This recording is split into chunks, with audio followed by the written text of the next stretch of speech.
Hi, my name is Dan, and in this video, I'm going to talk about the branch of Lord & Taylor department store that existed for 30 years at Bishop's Corner in the town of West Hartford, Connecticut.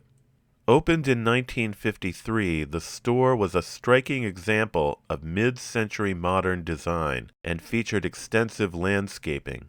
Lord & Taylor West Hartford officially opened on February 25, 1953. But searchlights pierced the sky the night before for a special gala preview that attracted a record crowd of more than 35,000 people. Earlier that day, the ribbon was cut by Mrs. John Lodge, wife of the governor, and there was a press luncheon for about 400 guests in the employee cafeteria on the third floor. All available town police, including 30 foot patrolmen, 6 cruisers, and 30 auxiliary police, were called upon to handle the heavy vehicle traffic, which at one point was backed up as far south as Town Hall. Apple blossoms flanked the entrances, and the interior of the store was decorated with roses and papier-mâché figures of peacocks encrusted with jewels and displaying placards declaring, "We're proud as peacocks to be in West Hartford." The arriving crowds were sprayed with Lanvin's famous Arpège perfume. Dorothy Shaver, president of Lord & Taylor, greeted customers at the main entrance during the first hour of the preview. Also in attendance were several noted fashion designers who had traveled aboard a special 10-car streamliner from New York for the opening. 20 models wearing the latest fashions circulated through the throng. This was a glittering moment in West Hartford history, and it certainly represented a dramatic change for a part of town that had previously been a dusty country crossroads. Bishop's Corner, which in 1953 was still being referred to in the plural as Bishop's Corners, is located at the intersection of Route 44, Albany Avenue, and North Main Street in West Hartford. As shown on this map, the area is extensively built up today, but at the start of the 1950s there were far fewer businesses and the area still had a rural feel. Residential development was proceeding rapidly, however. There was growing pressure for commercial expansion around this major intersection, although the expansion wouldn't take place without significant opposition by some local residents. The section south of Albany Avenue and west of North Main Street was the first of the 4 corners to be developed in the 1950s. This development included the Lord & Taylor store as well as an adjacent office and shopping center, which was constructed around the same time. Both of these buildings still exist today, but they now have a different appearance, having undergone several successive remodelings.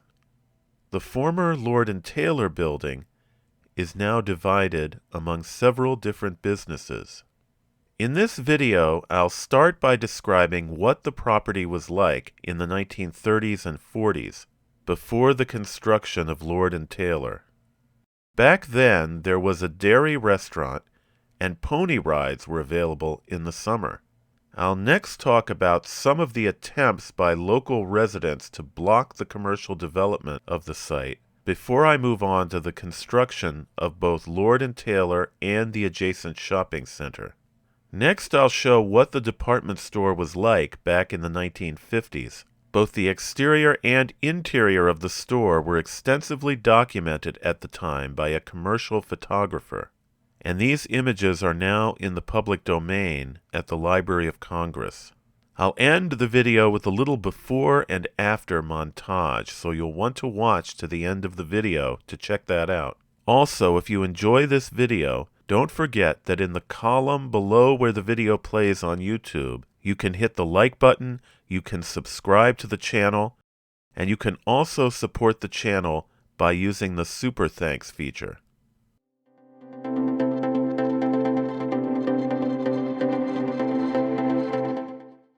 As I mentioned, Lord & Taylor and the adjoining retail complex would be built on the southwest corner of North Main Street and Albany Avenue. Almost 2 decades earlier, on June 17, 1933, part of this property became the home of a newly opened restaurant. It was run by Charles M. Pierce as a franchise of the Dutchland Farms chain of roadside restaurants. Dutchland Farms was started in 1897 by Fred F. Field in Brockton, Massachusetts, as a dairy farm with an internationally recognized herd of prize-winning cattle. In the late 1920s, the company started opening dairy stores that quickly expanded into restaurants. Dutchland Farms locations were easily identifiable for motorists by their signature orange roofs and decorative windmills. In 1930s New England, Dutchland Farms competed with rival chain Howard Johnson's, which eventually acquired the Dutchland chain, including the orange roofs, in 1940. By that time, there were 8 Dutchland Farms restaurants in Connecticut, with Pierce operating the franchise locations in West Hartford, East Hartford, and Farmington. In 1941, the Hartford Courant newspaper reported that the West Hartford location was one of the first to put into operation a machine called the Burgermaster, manufactured by Patented Appliances, Inc. of Old Saybrook. This device ensured that every hamburger patty would come out the same size. Sadly, in 1942, Pierce filed a petition for bankruptcy. Early the following year, the contents of his East Hartford and Farmington restaurants were auctioned off. By 1946, the East Hartford building had become home to Wayne's apparel store. The Bishop's Corner location, however, continued operating as a restaurant, now under the name Dutchland City, as shown in this photograph. The proprietors of Dutchland City were Alexander Leonides and Teddy Lane. Typically in the wintertime, the partners would keep the dairy bar open but close the restaurant section for the season. But as reported by the Hartford Courant on November 18, 1949, they were trying something different that winter. Competing with the local Y, they opened their dining room as a club for teenagers, spending $150 to redecorate the space to suit teenage tastes. They called the club Wascoby, the West Hartford Associated School Club of Better Encouragement of Entertainment. The club room, where members could meet, dance to music from the jukebox, and consume sandwiches and soft drinks, was open from 3 p.m. to 11 p.m. on weekdays and until 2 a.m. on Saturdays. There was a fee of $5 for a 6-month membership, which the teenagers could pay a nickel and dime at a time, if necessary, throughout the 6-month period. By that November, the club had 80 members, 25 from the Kingswood School, and the rest from Hall High School. Responding to claims by some adults that the teens weren't being supervised, Leonides and Lane explained that the club room was directly connected through an open entryway to the milk bar room, which was always attended. In any case, the club, and indeed the business itself, did not last much longer. In September of 1950, Theodore S. Lane and Alexander Leonides filed for bankruptcy, with reported assets of $1,374 and liabilities of $7,114. Another attraction, located for a number of years next to Dutchland Farms at the corner of Albany Avenue and Flag Road, were the children's pony rides offered by Thresher's Pony Farm each summer from 1937 to 1945. On weekdays, the pony ring hosted 8 ponies, with that number doubled on Sundays. Youngsters rode ponies named Whiskers, Blackburn, Socks, Paul, Westy, Cal, Barney, Tommy, Jiggs, Popeye, and Tarzan. In addition to the ponies were 2 carts pulled by goats named Amos and Jimmy. Sadly, this summer tradition was ended after 8 years when, in March of 1946, Thresher's application to operate the pony ride for the upcoming summer was rejected by the town's zoning board after it received complaints that the pony rides were detrimental to the neighborhood and a traffic and safety hazard.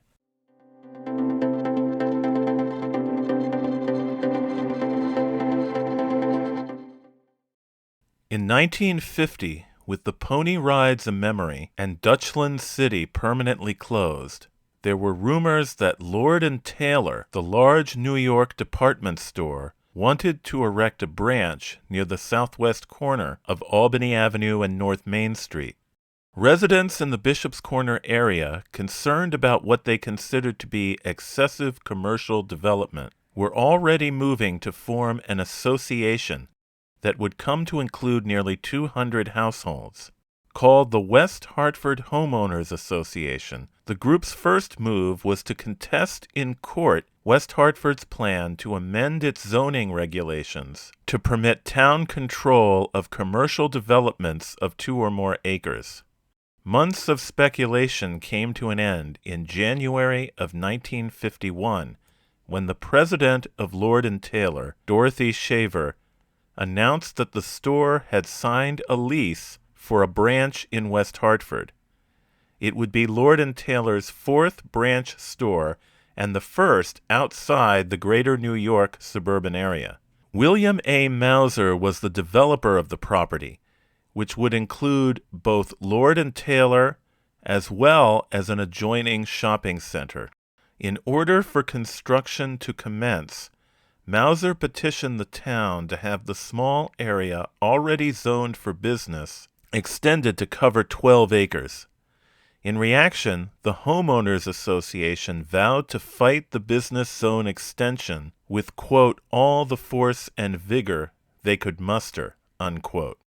Because of the large turnout expected, the public hearing on the zoning petition, held on January 22, 1951, took place in the 470-seat auditorium of the new Bugby Elementary School on Asylum Avenue, instead of in the much smaller town hall courtroom usually used for such hearings. More than 400 people attended the hearing, which lasted until near midnight. A few days later, by a narrow 3-2 vote, the Town Plan and Zoning Commission approved the petition, which would next be subject to approval by the Town Council. The Council announced that it would hold a public hearing on March 3, 1951, in the auditorium of Webster Hill Elementary School. The school was chosen because the Hall High School auditorium was unavailable due to a dance that night, and the Bugby Auditorium was unavailable due to a Junior League production. The members of the Homeowners Association were concerned about the effects of what they considered an unnecessarily large business development aimed at attracting out-of-town shoppers. They wondered how it would affect the character of the entire town. They swung into action, spending $1,500 on newspaper advertising alone. This included placing full-page ads that used the slogan, "Keep West Hartford Residential," and focused on the danger to children of increased traffic. Accepting that some expansion was necessary, they wanted an overall plan for all 4 corners that would restrict development to the very limited areas already zoned for business. The developer Mauser responded that such a proposal could never be successful, in large part because it didn't provide for essential off-street parking lots. As an alternative to the Lord & Taylor project, the Homeowners Association even urged the town to look at an earlier redevelopment plan, one that had been rejected back in 1947. This impractical plan had contemplated a much smaller commercial area, focused on just local needs surrounding a parking lot right at the center of the intersection of Albany Avenue and North Main Street, with traffic being routed in a circle around it. A few days after the March 3rd hearing at Webster Hill Elementary School, which lasted from 8 p.m. to 12:40 a.m., the town council voted 5-2 in favor of the zone change. The Homeowners Association now challenged the decision in court. The case went all the way to the state Supreme Court, which endorsed the zoning change in January of 1952. Now the construction had the go-ahead. The groundbreaking took place on Monday, March 31st, 1952. Members of the Homeowners Association attended the ceremonies as a gesture of goodwill.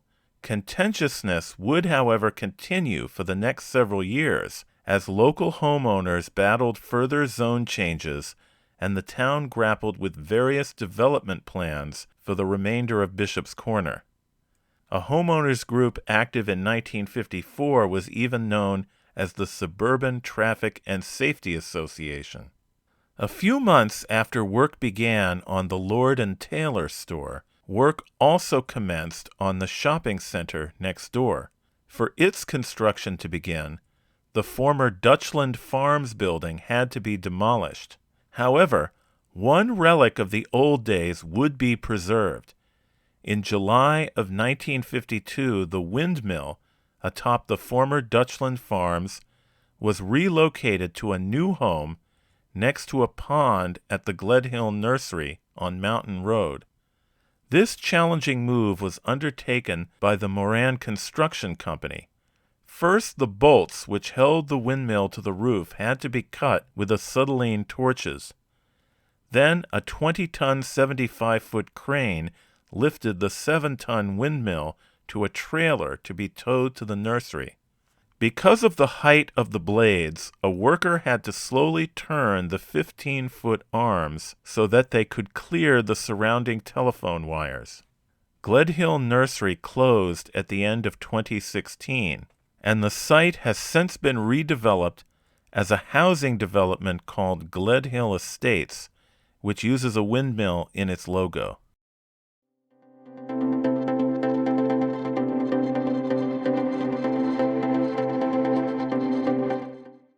This aerial view from the 1950s shows both the completed Lord & Taylor and the adjacent building, which was finished a little over a year later.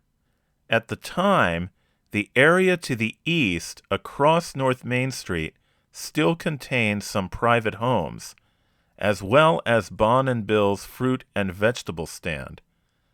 This entire block would soon be developed as well. Turning to the newly opened department store, at 125,000 square feet, it was the largest Lord & Taylor outside of New York City. A great example of mid-century modern design, the plans were the work of William T. Smith of Raymond Loewy Associates in collaboration with the West Hartford architect Irving Rutherford. The general contractor was the Edward Pactor Company of Wethersfield. The store sat on a highly landscaped plot of 15 acres that included garden plantings and had ample parking space. There were entrances to the upper level at the north and south ends of the building. The north entrance, which was next to a projecting wing, featured a covered canopy that extended to the roadway. This is a view of the south side of the building. The south entrance was similarly at a right angle to a projecting section, and like the north entrance also featured a covered canopy. As I mentioned, much attention was devoted to landscaping, most notably to a sunken area on the east side of the building that connected to its lower level. Today, it's hard to imagine that a store would have entrances so far from the parking lot and would sacrifice so much space to landscaping. The sunken area is now filled in. The rear or west side of the building contained an entrance to the store's lower level. Inside, the store featured numerous departments. Lord & Taylor was known for selling very fashionable clothing. As I mentioned, the company was led by Dorothy Shaver, a leader in the fashion industry and the first woman in the United States to head a multi-million-dollar firm. She first came to work for Lord & Taylor in 1921, when that New York shopping institution was nearly a century old. She quickly began her mission of introducing modern style to the venerable store, organizing a bureau of stylists in 1924 that soon made Lord & Taylor a style leader in New York City. She joined the store's board in 1927, became a vice president in 1931, and then served as president of the company from 1945 until her death in 1959. When Lord & Taylor's West Hartford branch opened in 1953, it was welcomed in newspaper adverts by many local businesses, including contractors who had worked on the store. The upper half of this advertisement shows the employee cafeteria located on the third floor known as the penthouse. There were also greetings from local department store rival G. Fox & Company, which congratulated Greater Hartford for acquiring such a prestigious establishment. Like Lord & Taylor, Fox's was also under the direction of a pioneering businesswoman, Beatrice Fox Auerbach. A series of photographs, now in the collections of the Library of Congress, were taken of the West Hartford Lord & Taylor on May 25, 1953, just 3 months after the store opened. Here are views of the main floor. On the left is a northward view, and on the right is a southward view. Here, on the left, is a picture of the upholstery and fabrics department, and on the right are the corsets and lingerie. Next to that was the women's shoe department, and near that was the millinery department. Lord & Taylor featured many stores within a store. Here on the left is the New Yorker shop, and on the right are Belts and the Young New Yorker shop. On the left here is the Fantasia shop, and on the right is women's sportswear. There was also a section for budget dresses and an area called the salon. A large staircase connected the upper and lower levels of the store.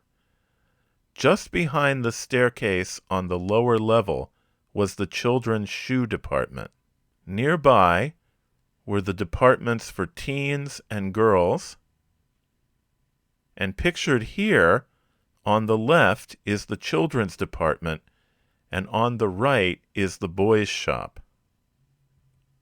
And here on the left is the layette department, and on the right is the men's shop. Located next to the elevator, which is shown in this picture on the right, was a restaurant called the Birdcage. The adjacent shopping center and office building, completed a little over a year after Lord & Taylor opened, was also erected by the developer William Mauser. Plans were drawn by the same architects as Lord & Taylor and complemented the department store's design, featuring white painted brick trimmed with imported Swedish granite and hand-cut Tennessee stonework. Another floor of offices would be added later. Original leases in the building were held by SS Purse, an upscale specialty food store, a Woolworth store, a Doubleday bookstore, which later became the Bookworm bookstore, and Peck & Peck, a women's apparel shop that already had a branch on Pratt Street in Hartford. The first Peck & Peck had opened as a hosiery store in 1887. The company had come to specialize in women's sportswear and was a retail pioneer in expanding their shops to resort areas and college towns. Like Lord & Taylor next door, the West Hartford Peck & Peck was designed by Raymond Loewy and Associates. Lord & Taylor would continue to occupy its West Hartford store for 3 decades. In 1960, the company purchased its building from William Mauser, and in 1970 added a 3-level parking garage that has since been removed on the south side. In the late 1970s, Lord & Taylor began to plan to move the store to Westfarms Mall. This initially alarmed West Hartford's business and civic leaders. In 1978, the town council even unanimously adopted a resolution asking Lord & Taylor to remain in town. But 5 years later, the move finally took place. Writing in the Hartford Courant, columnist Irving Kravsaw wistfully contrasted the store's glittery opening night 30 years before with the stripped-down nature of its closing sale in 1983, which he wrote had all the ambiance of an indoor flea market. The former Lord & Taylor was then remodeled to become a branch of Caldor discount department stores, which occupied the space until 1989. The building was then divided to contain several different retail tenants. I'm going to end this video with a few then and now views of the former Lord & Taylor. If you've made it this far, thanks for watching, and please consider leaving a comment below. Do you have any memories of shopping at this store? And also, don't forget to check out my other videos.